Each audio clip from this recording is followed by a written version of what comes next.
What's up, everyone? Welcome back to Break Report. I'm going to be your host, Frank Lane. Thanks for being with us this week. Just remember to like this video if you enjoyed it and subscribe if you want to be with us in the coming weeks when we post more videos about the ever-changing landscape of news, I guess you could say.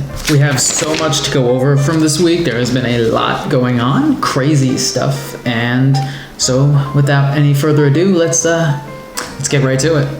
Well, it looks like Google Maps is getting a lot of bad press this past week. In Colorado this past week, a bunch of drivers were using Google Maps to divert their path after they were stuck in highway traffic for a little bit, and it diverted all these drivers onto a somewhat muddy, desolate road on their way to one of the major airports in Colorado. Only problem being, everybody got stuck on this road because it was muddy. Not a lot of people, only about like 100. So yeah, I guess it rained and this road isn't exactly paved, so it made it incredibly muddy and hard to navigate. What did I tell you guys? I told you. Remember the whole Amazon thing? I told you. Tech is gonna be the death of us, and this is how it starts. Amazon is spying on people through Alexa for better customer service, and Google is playing pranks on you when you drive in unfamiliar areas. I mean, in all reality, I guess this isn't as terrible as it could be. I mean, when we talk about the capabilities of what AI and advanced technology can do to fuck up your life, this is kind of Bush League chaos at this point. You know, Sharon's got that convention center meeting this weekend. It'd be a shame if we redirected her path ever so slightly and brought her to a parking lot that was across the street of the actual place she wanted to go to. Mom, I wasn't speeding. Google Maps told me the speed limit on the highway was 65. Well, if Google Maps told you to drive off the road onto a muddy road that seemed to lead to nowhere, would you do it? People were kind of like mad in the article. They interviewed some people and they were like, why would Google do this to us? Like, oh, you poor traumatized victims. Because technically it's a road, and that's what Google Maps does, is it directs people through roads. But that doesn't mean the conditions are ideal for every type of car. If it directs you to a muddy, abandoned, unpaved road in the middle of the woods, and you're driving a Honda Civic, maybe reconsider going down it and letting the Jeep Wranglers pass from behind you. You just can't blame Google Maps for everything and not take responsibility for your actions. All they did was suggest that you take this road. It's not like they took control of your car and forced you to go down this road against your will. That feature won't be available until 2022. Taco Bell. Most of us know them as the ideal location for authentic Mexican food that also allows its patrons to voice their unhappiness with the food through the destruction of their own public bathrooms, while more avid consumers of the food tend to destroy their own bathrooms unknowingly. Well, I bet you didn't know that they also specialize in hospitality. Yup, Taco Bell will be opening up its own pop-up hotel/resort in Palm Springs, California this coming August in the summer.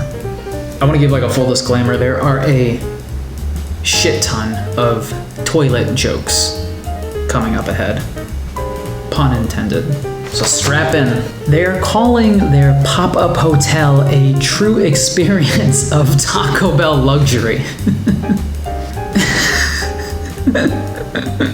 Taco Bell luxury? What even is Taco Bell luxury?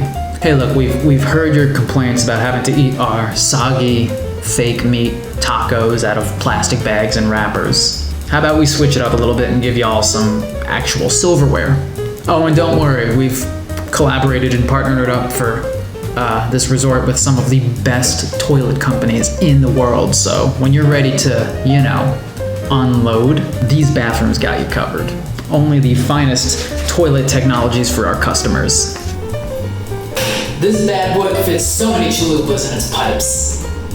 They're saying that guests will wake up to breakfast room service and be able to eat a variety of tacos and burritos as soon as they wake up. Oh God. Ugh. Taco Bell, I don't think you know your customers at all. They're eating Taco Bell as a meal at 10 p.m., not 10 a.m. Can you imagine waking up and still feeling like groggy? You still got like the mint taste in your in your mouth from just brushing your teeth like 20 minutes ago? You know what I can go for at 9:30 in the morning? Diarrhea. We'll also be serving menu items poolside all weekend long, so you don't even have to move. Nothing says class quite like being served a Doritos Locos taco while you're in your Tommy Bahama shirt floating on an inflatable sauce packet in a resort that Taco Bell owns. Oh, by the way, in that last part, while I'd love to attribute that joke to myself about the inflatable sauce packet, that's actually something that they're doing that this article lists. They'll be giving the resort patrons inflatable sauce packets to float around on in their pool. If it's anything like their regular sauce packets that they give you, there's gonna be no room in that pool, because when I ask for sauce packets, they give me like 40 of them. Literally 90% of my spice cabinet in the kitchen is just all sauce packets from Taco Bell. Patrons can also have drinks at the Baja Bar right next to the pool resort. Oh, ha ha ha, I get it, yeah, your Taco Bell is so funny, Taco Bell. Oh, a Baja Bar, like the Baja Mountain Dew Blast that you guys serve exclusively. You guys are so clever. I will bet you anything in my wallet. $9. They designed this whole fucking thing just so those smug bastards can market their Baja Bar. Literally, somebody had this idea in a meeting and they were like, well, in what setting would we be able to have an actual Baja Bar? Oh, going through all the trouble of setting up this terrible diarrhea-infested resort. Ooh, Alabama. What's going on in Alabama this week? An Alabama man was arrested for, among a whole litany of other charges, keeping a squirrel in his basement, which he was supposedly feeding crystal meth. No, you heard that right. No, it was crystal meth he was feeding a squirrel.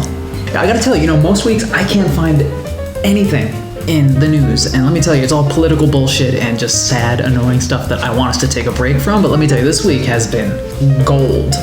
This is a good week. So he was arrested for other stuff, illegal firearms, stolen vehicles, etc. But come on, the obvious highlight that people want to hear and they want to talk about is this meth-fueled squirrel in his basement. Their search for his house yielded, the weapons, stolen automatic rifles, stolen vehicles, body armor, and a meth-fueled squirrel. Let's be completely honest, in what other setting would you be able to accumulate that list of items? I mean, I guess in a society completely run by squirrels, and this one particular squirrel kind of grew up in a bad neck of the woods. Literally a bad neck of the woods. The guy stated that more or less he's pretty sure that the squirrel isn't on meth. Is that not something that you should be 100% sure of your response to? Frank, is your cat okay? She's acting pretty weird, man. Is she on meth or something? Honestly, I couldn't tell you. I genuinely have no idea. Authorities stated that unfortunately there was no 100% safe way to test if the squirrel was actually on crystal meth. I got one for you. If it hasn't slept in days, is acting erratically, and is ridiculously skinny, it might be a meth addict. This is Jeff Foxworthy. I'm not stealing your joke format. I don't know what I'm doing, really. Another sign of meth addiction, supposedly, is just erratic, jerky movement and behavior. But honestly, based solely on that criteria, I would say that any squirrel that I drive past in the middle of the road is addicted to crystal meth to no ends. I'm proud of you, Alabama. You've taken the first steps to creating your own version of a Florida man. It's good.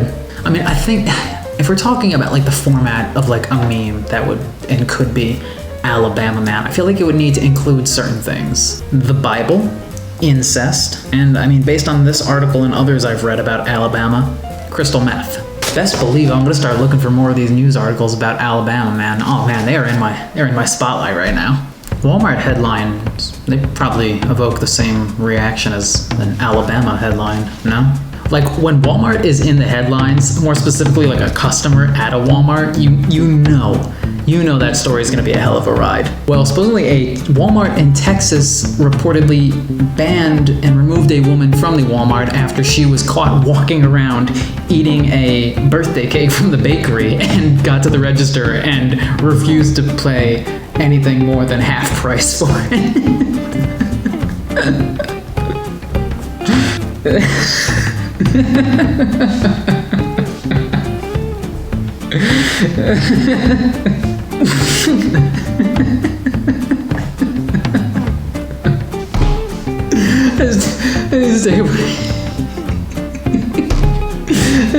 I'm just gonna walk this off really. Okay, I think. Alright. I think I'm ready. Okay, here we go. Yeah, so the Wichita, Texas police were called to a local Walmart after reports a customer was walking around the store eating half of a cake and demanding to pay full price for it.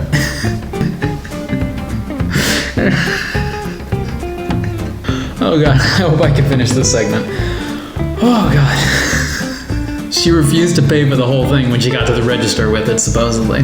Look, if you think for a second that I'm gonna be paying full price for this cake after someone clearly eaten half of it, then I am going to rain absolute hellfire on this store. Police were supposedly called to that same Walmart a few months ago when a customer was stopped by police for riding around a parking lot in an electric cart while drinking wine out of a Pringles can.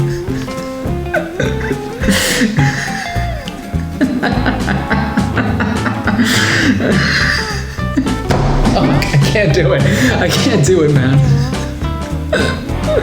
What the fuck is going on in this Walmart? I am literally about to just go to this Texas Walmart and set up my desk in the parking lot and just report what happens in real time. Oh my god. Oh, fuck. Literally an endless amount of material here. Well, 4th of July is coming up. Awesome, great holiday, a lot of traveling, a lot of festivities. So I thought, being that we are more or less kind of like a news desk type deal, I thought it might be helpful to give you guys a look at what the weather is going to be for this coming holiday week. Obviously, we don't have a whole lot of time, so what I was thinking is we'll just pick a few major cities randomly, and then the lucky few of you will get a personalized weather report. Random city generator. All right, so we'll do three. Okay, so first one. Cleveland, Ohio, home of the Indians. Oof. All right, sorry, Cleveland. Scattered thunderstorms throughout the day. I guess just shoot off those fireworks in between cloud cover. That way you can still have somewhat of a good time. Maybe 1 hour in between the rain. But hey, a high of 82, that's not too bad. Just bust out those shorts. Just, make sure you got a rain jacket over them or else you're gonna get covered in water. Next up, Durham, South Carolina. Okay, so slightly better. Chance of thunderstorms. Jesus, what is happening this week with the weather? Thunderstorms everywhere? Mostly sunny, okay, so still great. Probably later on in the day it'll get sunny. High of 97. Eesh. So stay hydrated. Just stay inside in the AC where it's cooler. Hell, if you can, maybe just set off some of your Roman candles inside. That way you can stay cool while also being patriotic. No, don't do that. I take that back. Don't. And last but not least, really? Okay, Montgomery, Alabama. I just can't avoid Alabama this week, it seems like. Montgomery, Alabama. Scattered thunderstorms again. Jesus. Is it nice anywhere this week on the 4th? Like, anywhere, really? Looks like it'll clear up in the afternoon, though. There's that. The weather probably won't make much of a difference to a lot of people down there, being that they'll probably all be hopped up on red, white, and blue meth for the holidays. It started, man. I'm telling you, Alabama, man. I'm gonna start it. I'm gonna start that trend. I can see it next week. Headline, Alabama man burns down neighborhood after meth-fueled firework fiasco. That's some alliteration right there. I thought also it might be helpful because obviously it's a big time for traveling. You're seeing different families. It might be helpful to get a traffic report too. Don't worry, this won't take nearly as long. Traffic for the holiday week around Thursday when July 4th is, it's gonna be terrible. It's gonna be shitty, and don't expect anything less no matter where you live in the country. That's it. Traveling during the holidays, come on. Are you expecting the highways to be open just for you? All 6 lanes just for you and your 4 kids in a minivan, really? You don't need some chump in front of a green screen to tell you that any holiday week or weekend, the traffic is going to be atrocious and you're going to be gridlocked for hours with nothing but minivans. Well, thanks for watching this week's Break Report, everybody. I hope you had a good time. I know I did on that Walmart story and others. It was a good week. Remember to like this video and subscribe so that way you can be with us every week when we post new videos and hear about the other crazy news that is going on in our world that we can take a break from the regular, more stressful news. My send-off, just happy 4th of July to everybody. Oh, and also Alabama and Walmart, chill.